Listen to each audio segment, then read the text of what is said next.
Well, there's a lot of fiction, and there's a lot of there's a whole branch of apologetics. I mean, the doubt in God is something that happens to a lot of people, atheism or not. It's usually, there are very few people in this world who start out atheists right now. I'm kind of lucky in that respect, in that I was kind of raised that way. Most of the people we know aren't. But that doubt exists, and there's hierarchies within religious organizations to deal with that doubt. Yeah. So to go on just with the first part of the discussion there, the first reason, of course, that atheists don't believe in a God is, of course, lack of evidence. And we're often presented with the God of the gaps argument. In this case, scientific explanations have continuously reduced the need to invoke a supernatural explanation for natural phenomena. That's an interesting one, in that there's a lot of theologians who don't really care for God of the gaps as well. It's not just the atheists who don't care for it.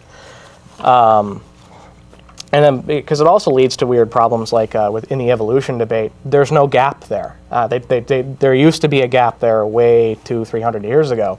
That gap was filled by evolutionary theory, and now they're trying to pretend that gap is still there, which is where this teach the controversy horse hockey comes from. Right. So, well, and that's just it. Is that it's non-falsifiable.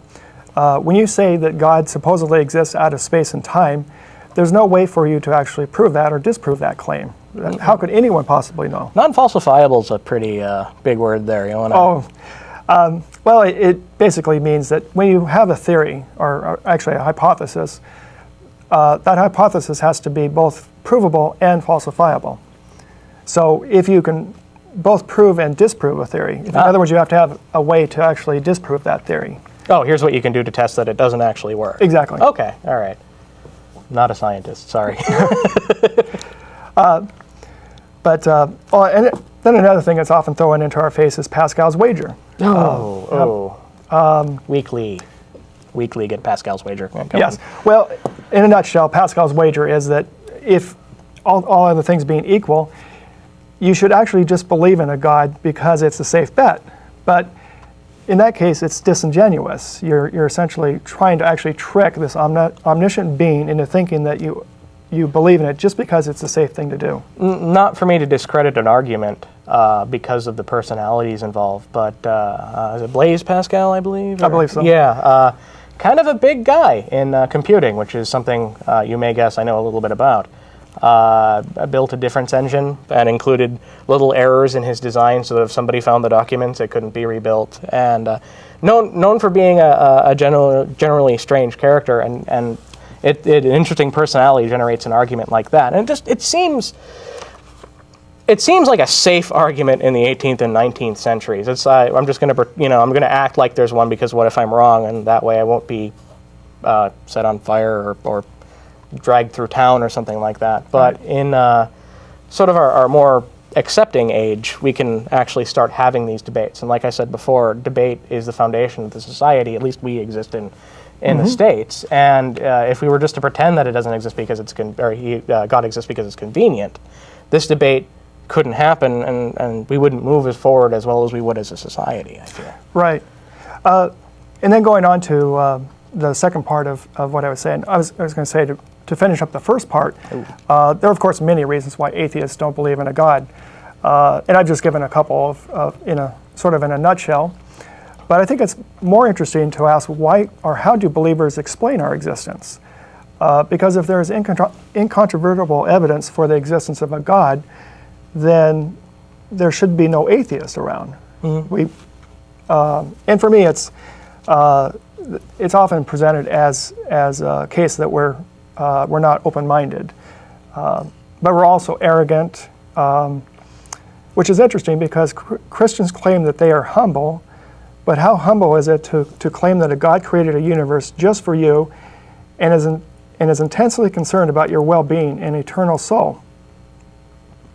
So, but again, going back to the thing about being open-minded, we're often accused of not being open-minded. Right. And I think it sort of presents a conundrum because on the one hand, you want to be certain about your beliefs, but and then on the other, there's sort of an operational definition that open-minded is willing to accept any definition regardless of the evidence. And to me, open-minded is willing to consider other people's ideas. And somebody comes up to me and says, I'd like you to think about this potentially hypothetical, potentially real situation.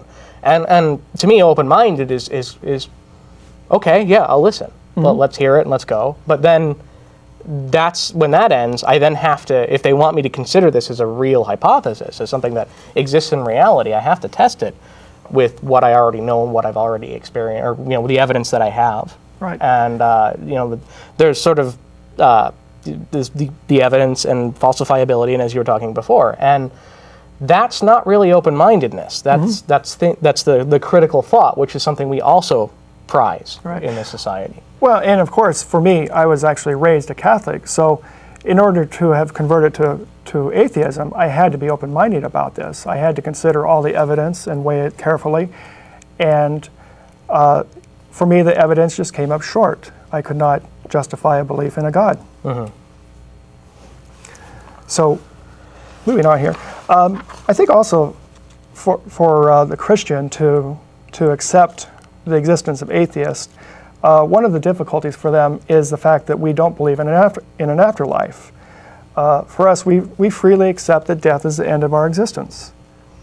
Well, some more freely than others. I mean, you have to wrestle with it a little bit. Mark Twain, I believe it was Mark Twain, said something about this, that I was dead for thousands of years before I was born and never noticed, so I probably won't notice again. For me, and we got a question about this, and we're actually planning on doing a whole show about this, is death and atheism and stuff like that. For me, the thing that scares me isn't so much my own death, because it's going to end, and then there's nothing to consider after that point, but it's losing others and stuff like that. And I think that's where religion really comes in, is having to contend with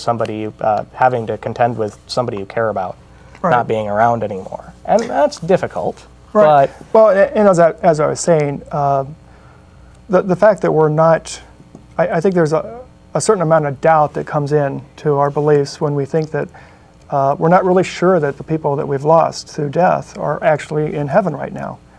We have significant doubts about that. Yeah, okay, I can see that. But especially to have atheists around. That's not really our debate. I'm not saying everybody's friends are in hell. I'm saying something entirely different. I mean, it's an end of suffering, but it's a completely different kind of end of suffering. Well, and I've of course met Christians who maintain that for them it's very upsetting to think that people like Hitler are not in hell right now, eternally suffering for what they did. It's very difficult for them to accept that they're just dead. They no longer exist. For me, it really would be more convenient if I just didn't have to worry about him anymore. He's gone, never coming back, nothing to worry about, nothing to consider, just off our radar. Seems like a really good idea. And while we're talking about evidence, they have incontrovertible evidence of their God. Well, some of them do, and speak as such. But have you ever run into those folks? There's a reason we're doing this topic, is that something I get pretty frequently is I have a question with somebody, or I have a debate with somebody, and they ask me a question, and I tell them I'm an atheist, and they say, well, I don't believe in atheists. That seems like a weird thing to say. You have to go, hi. Right. So they're basically saying we don't actually exist. I'm solid, I'm a person, I'm an atheist. And is this part of what's leading into our topic here, or have you encountered that? Definitely. I've actually heard someone say that they do not believe atheists exist. When you tell them you're an atheist, how do they respond? Well, they typically they say that show me evidence that God doesn't exist. So they actually try to turn it back on us to explain how it is that God doesn't exist. And the problem there is that as a person putting forth the hypothesis, in this case, like the God hypothesis, it's up to them to give the evidence, to provide evidence for the existence of a God.